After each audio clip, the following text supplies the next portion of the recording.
श्यामा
धनवान कहे सुख राजा को भारी, धनवान कहे सुख राजा को भारी, राजा कहे महाराजा सुखी, ओ राजा कहे महाराजा सुखी, महाराजा कहे सुख इंद्र को भारी, महाराजा कहे सुख इंद्र को भारी, इंद्र कहे चतुरानन को सुख, इंद्र कहे चतुरानन को सुख, ब्रह्मा कहे सुख विष्णु को भारी, ब्रह्मा कहे सुख विष्णु को भारी, ब्रह्मा कहे सुख विष्णु को भारी, ब्रह्मा कहे सुख विष्णु को भारी, तुलसीदास विचारी कहे, तुलसीदास विचार कहे, हरि के भजन बिन जीव दुखारी, हरि के भजन बिन जीव दुखारी, हरि के भजन बिन जीव दुखारी, हरि के भजन बिन जीव दुखारी, हे गोपाल हे गोविंद हे गोपाल हे गोविंद हे गोपाल हे गोविंद हे गोपाल, हे गोविंद हे गोपाल हे गोविंद हे गोपाल, हे गोविंद हे गोपाल हे गोविंद हे गोपाल।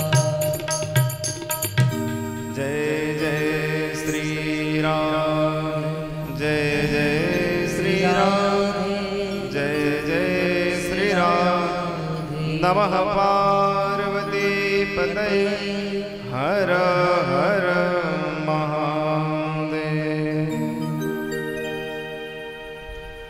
परम श्रद्धेय धर्मानुरागी धर्म प्रेमी आध्यात्म प्रेमी सत्संग प्रेमी यहाँ पर विराजमान आप सभी भक्तजन एवं करुणामयी वात्सल्यमयी मेरी माताओं एवं बहन, बड़े ही सौभाग्य से इस दिव्य पुरुषोत्तम मास के पावन पर्व पर और श्रावण मास साथ में पुलकित हो रहा है, बड़ा ही दिव्य मंगलमय इस वातावरण में भगवान शिव की भक्ति करने का हम सबको अवसर प्राप्त हो रहा है और निश्चित ही हमारे पूर्व जन्म के पुण्य का उदय हुआ है, इसलिए हम सभी यहाँ पर बैठ करके भगवान की कथा का रसवादन कर रहे हैं।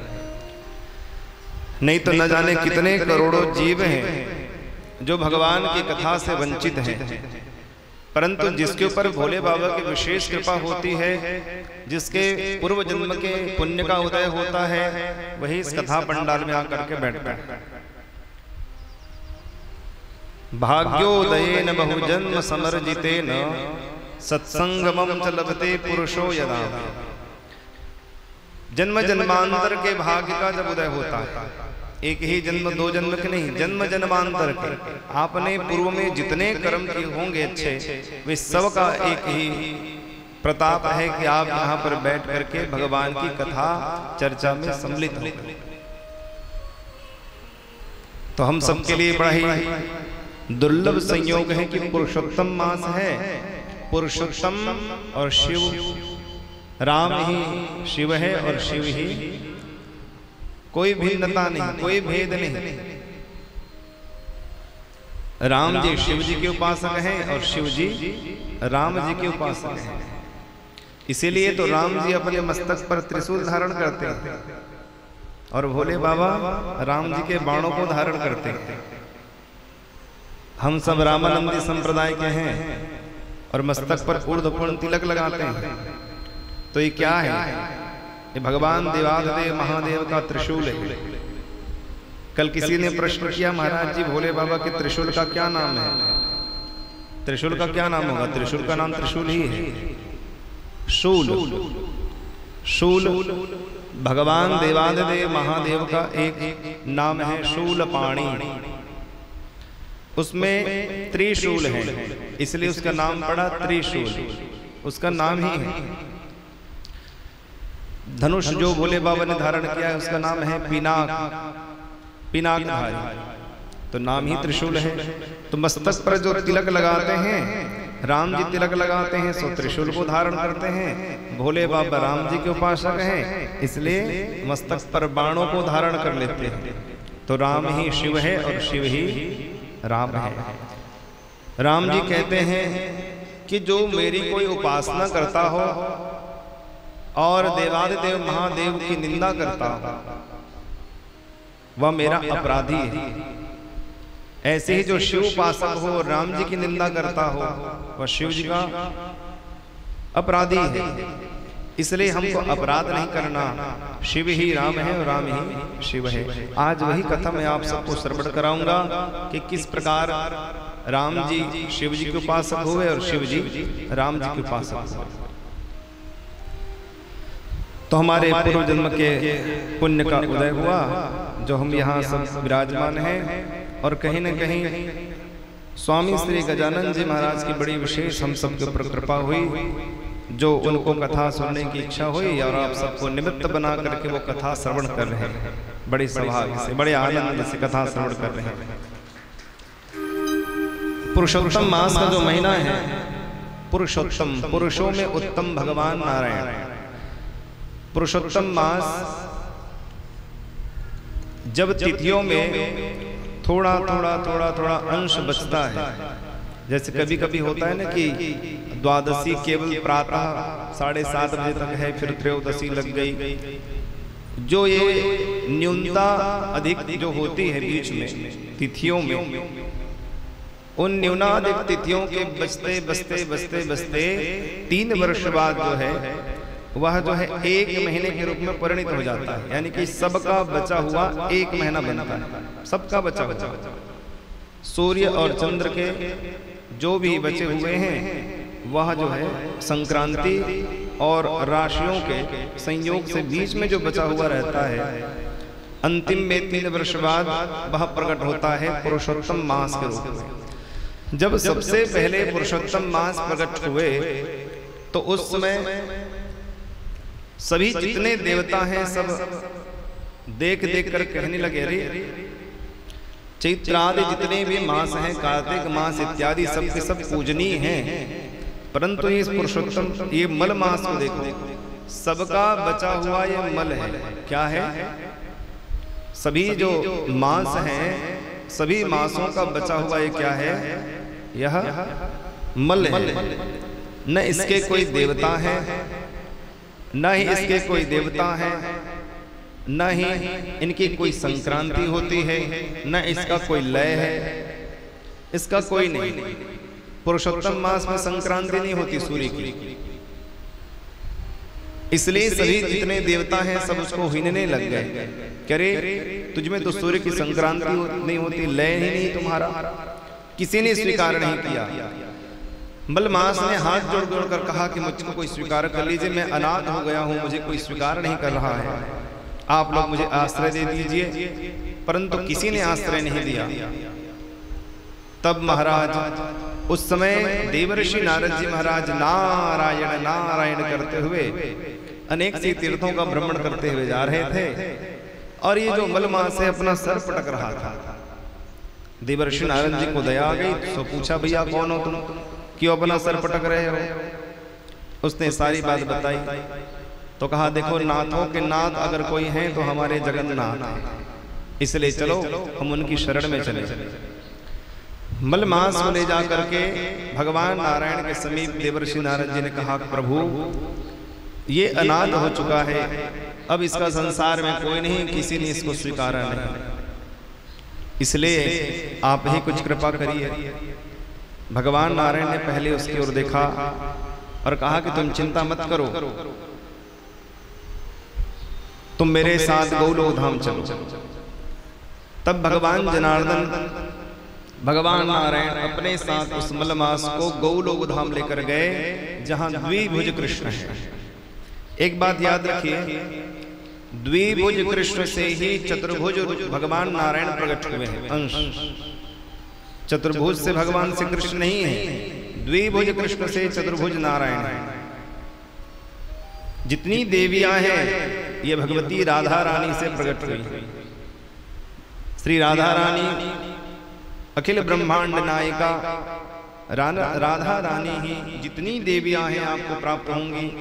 भगवती लक्ष्मी जी, भगवती सरस्वती जी, तुलसी जी, ये सब के सब जो देवियां इंद्राणी आदि प्रकट हुई हैं सब राधा रानी से ही प्रकट हुई।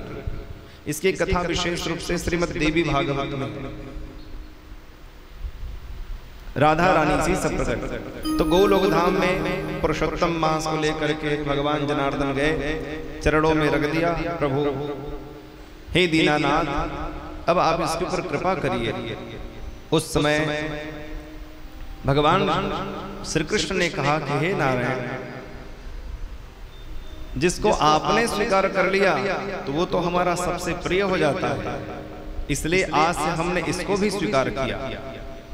ऐसा कहते हुए भगवान श्री कृष्ण ने हृदय से लगा करके कहा, अरे आज के बाद तुम्हें कोई मलमास नहीं कहेगा। अगर किसी ने मलमास कहा तो वह हमारा अपराधी होगा, इसीलिए इसको मलमास नहीं कहते। भगवान ने अपना नाम दिया, आज के बाद तुमको पुरुषोत्तम मास के नाम से लोग जानेंगे। आज से तुम हमारी जितनी शक्ति है, हमारे अंदर जितना वैभव है, वह सब हम तुमको प्रदान करते हैं। वरदान देने की सामर्थ्यता एक महीने तक समस्त जितने देवता हैं सब के सब सोए रहेंगे, किसी भी प्रकार से उनकी पूजा नहीं होगी। सारे देवता सोएंगे, यहां तक हम भी सुसुप्ति अवस्था में रहेंगे। कोई भी देवी देवता उस समय जागृत नहीं रहेंगे। तुम्हारे मास में अगर किसी भी प्रकार से किन्हीं देवी देवताओं की उपासना की गई तो वह जितना भी है वह सब तुमको ही प्राप्त होगा। जो भी पुण्य होगा वह सब तुम्हें प्राप्त होगा, जो आहार होगा वह तुम्हें प्राप्त होगा। और इस प्रकार पूजा तो आप शिव जी की कर रहे हो, परंतु वह सब कुछ पुरुषोत्तम को जाता है। भगवान पुरुषोत्तम ने कहा कि वो पुरुषोत्तम मास में किया हुआ सब तुम्हारे पास ही रहेगा। इस प्रकार हम भी सुसुप्ति अवस्था में रहेंगे, और इस प्रकार जो कोई भी मनोकामना रख करके कोई कार्य करे वह मनोकामनाओं की पूर्ति जो है आप करना। और कहा चैत्र आदि जितने भी मास हैं उन सभी मासों में सब सर्वोच्च स्थान में आपको प्रदान करता हूं। तो सभी जितने चैत्र आदि 12-12 मास हैं उनमें सबसे ऊपर स्थान पुरुषोत्तम मास को दिया गया।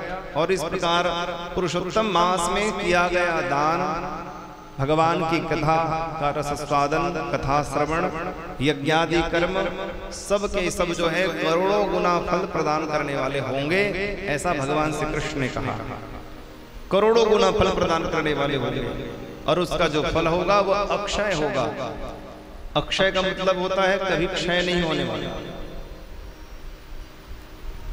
हम जो कर्म करते हैं पुण्य रूपी उसका क्षय होता है, पर कभी कभी कोई ऐसा मुहूर्त आ जाता है जिसमें सत्कर्म करने से उसका जो फल है वह अक्षय हो जाता है। अर्थात जितने बार आपका जन्म होगा आगे उतने बार उसका जो पुण्य है वो प्राप्त होता रहेगा, उसका फल आपको मिलता रहेगा।